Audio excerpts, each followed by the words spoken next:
ভাষা বুঝতে পারবো না। দলকে আমি অনেক ভালোবাসি, আমার সংসার পুত্র সন্তান মা বাবার চেয়ে আমি অনেক বেশি ভালোবাসি।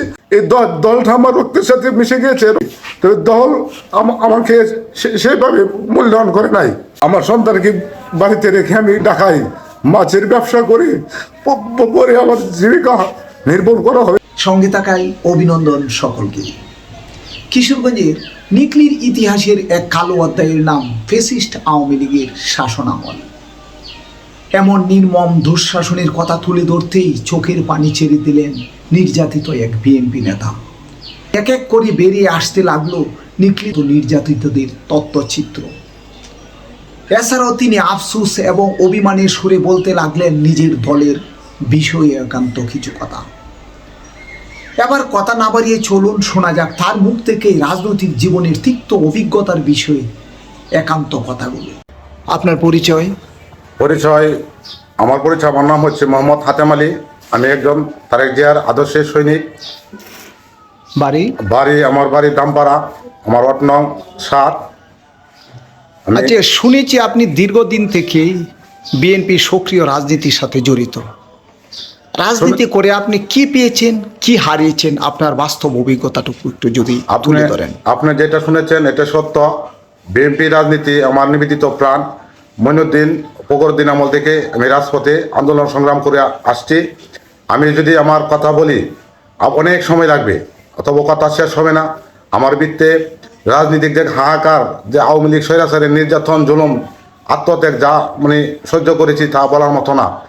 আমাদের 18 নির্বাচনে থেকে শুরু করে আমরা অনেক খারাপ নির্যাতিত হয়েছি। আমরা রাত্রে ঘুমাতে পারছি না পরিবার নিয়ে। আমার সন্তান বারবার বলছে, আব্বু আপনি ঘরে থাকবেন না, থাকলে আপনাকে পুলিশে ধরে নিয়ে যাবে। আমার ছোট একটি পোলাপান, তার কষ্ট আমি আর আপনাকে বলতে পারবো না। এই ছোট পোলাপানের সাথে আমি সময় দিতে পারছি না, আমি আমার পোলাপানকে লালন পালন করতে পারছি না। তার পরেও আমাদের নদী এলাকা ধনজাগাত করে, আপনারা হয়তো চিনেন। এই ধনজাগাতের মধ্যে ছোট ছোট নৌকা বা কোষা আছে, এগুলো নিয়ে আমি রাত্র যাপন করেছি। রাত্রে নৌকাতে শুয়ে রয়েছে, আর খালি ঘুম ভেঙে গেছে কখন জানি আমাকে পুলিশ, আওয়ামী লীগের স্বৈরাচার পুলিশ কখন জানি আমাকে ধরে নিয়ে যায়। এই সেই জল্পনার মধ্যে আমি ঘুমিয়েছি। রাত্রে হঠাৎ ঘুমিয়ে পড়েছি। তারপরে ঘুম থেকে উঠে দেখি আমার শরীরে এত মশা কামড়েছে, মশার শরীর বার হয়ে মশা এই শরীরের উপরে হয়েছে। মশার হাতে যখন নাড়া দিয়েছি তখন দেখা গেছে আমার হাত রক্তাক্ত হয়ে গেছে। বোঝা যাচ্ছে সারা শরীরের সব রক্ত মশা চুচে নিয়ে গেছে। এত কষ্টের পরেও আমি আমার তারেক রহমানের নির্দেশ পালন করতে গিয়ে আমি বিএনপি করি বলে আওয়ামী লীগ স্বৈরাচারী আওয়ামী লীগ এই ইউনিয়ন সভাপতি, সেক্রেটারি যারা আছে আমাদের উপরে ব্যবসা বাণিজ্য করতে দেয়নি। আমাদের জীবিকার দায়ে, আমাদের সংসারের দায়ে আমার ওয়াইফকে আমি ঢাকা, গাজীপুর, বোটবাজার এদের গাছা টানা বলে ওখানে পাঠিয়ে দিই। তখন আমার 2টি সন্তান ছিল, ছেলে সন্তান। তাদেরকে আমি বাড়িতে রেখে সন্তানকে আমার মায়ের কাছে রেখে চলে যাই। তখন আমি গাজীপুর রাস্তাঘাট চিনি নাই। তখন আমি আমার সন্তানকে বাড়িতে রেখে আমি ঢাকায় মাছের ব্যবসা করে পরে আমার জীবিকা নির্ভর করা হয়েছে। আমি একটা কথা বলতে চাই, এই দলটা আমার রক্তের সাথে মিশে গিয়েছে। দলটা বিএনপি, দলটা আমার নিবেদিত প্রাণ।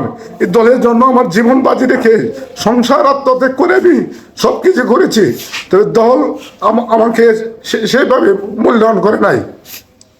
আমি আরেকটা কথা বলতে চাই যে আমাদের দলের কিশোরগঞ্জ আমাদের দলের সভাপতি শরীফুল আলম ভাই, তার সাথে আমাদের যোগাযোগ ছিল। সে আমাদের অনেক সহযোগিতা করেছেন। আমাদের দলের রাজনৈতিক সহযোগিতা যারা ছিল, হয়তো আমি এই পলায় থাকার কারণে আমাকে ধরে নিতে পারছে না।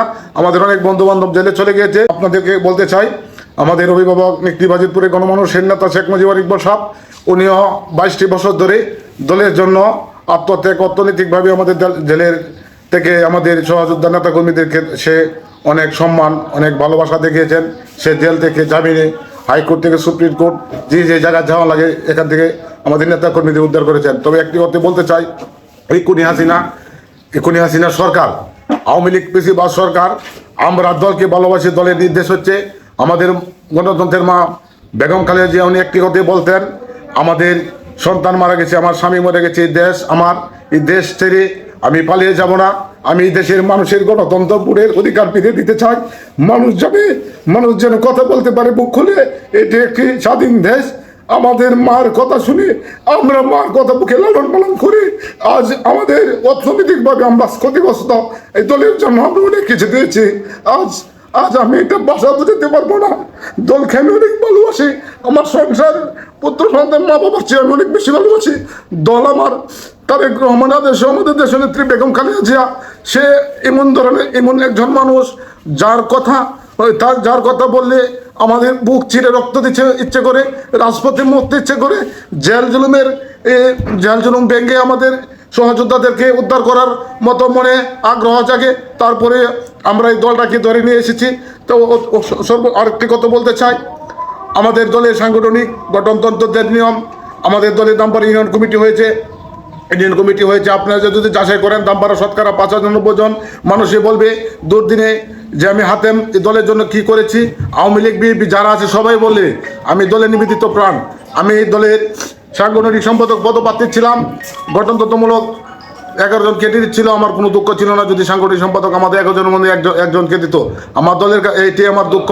কোনো একটি ব্যক্তির কথা, কোনো একটি মহলের কথায় আমাকে সাংগঠনিক সম্পাদক দেয়নি। একজন এই সাধারণ সম্পাদক কেন্দ্রিত ছিল, তার দলে আসার কোনো আগ্রহ ছিল না। সে দুদিন আন্দোলন সংগ্রামে ছিল না। তাকে দল কেন দিল, কৃষির জন্য দিল তা আমি জানি না।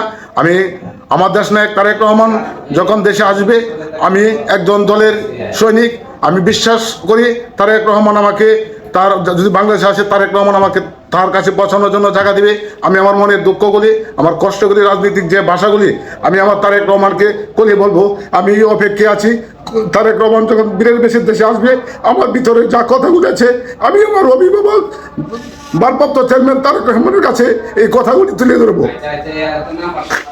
সুপ্রিয় দর্শক, আপনারা নিশ্চয়ই দেখছেন আসলে সে কতটুকু নির্যাতনের শিকার হলে কান্নায় তার চোখ দিয়ে জল গড়িয়ে যাচ্ছে। প্রকৃতপক্ষে এই নির্যাতন, অনিয়ম, লুটপাট, দুর্নীতির সাথে এই আওয়ামী লীগ সরকার দীর্ঘ প্রায় 17টি বছর দুঃশাসন করেছে। শুধু দুঃশাসন তার উপরে নয়, এখানকার স্থানীয় অসংখ্য বিএনপির নেতাকর্মীদের উপর করেছে, এমনটিও তিনি তুলে ধরেছেন।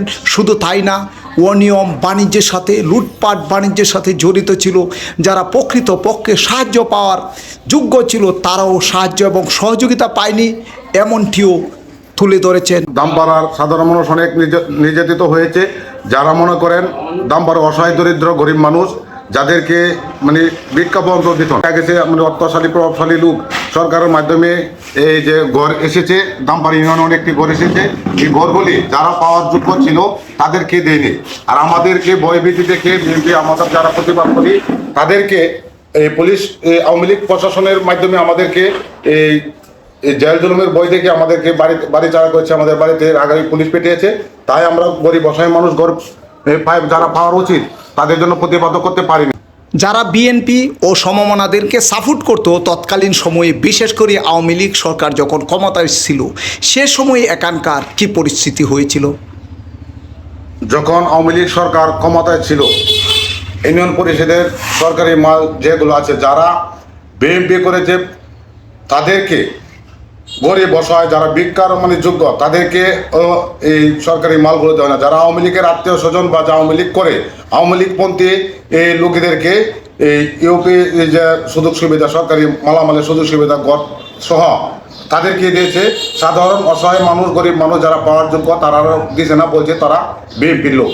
এদেরকে এভাবে আমাদের সাধারণ মানুষকে বঞ্চিত করেছে আওয়ামী লীগের নেতৃবৃন্দ। হুমকি তো রেখেছে, বলছে তারা বিএনপি যদি বেশি বাড়াবাড়ি করস তাদের মাল দেবো না। বলেছি না, তোরা যদি বেশি বাড়াবাড়ি করস তাহলে তোদেরকে জেলে ঢুকিয়ে দেবো।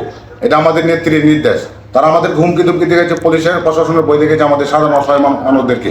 সুপ্রিয় দর্শক, আপনারা নিশ্চয়ই শুনেছেন যারা পাওয়ার যোগ্য ছিল সরকারি কোষাগার থেকে অর্থ এবং বিভিন্ন ধরনের সাহায্য সহযোগিতা, তা পাননি এমনটি তিনি বলেছেন। শুধু তাই না, চাইতে গেলেই উল্টো হুমকি এবং জীবন নাশের হুমকি থেকে শুরু করে জেল জুলুমের হুমকিও এসেছে, এমনটি তিনি তার ভাষায় স্পষ্ট করে তুলে ধরেছেন।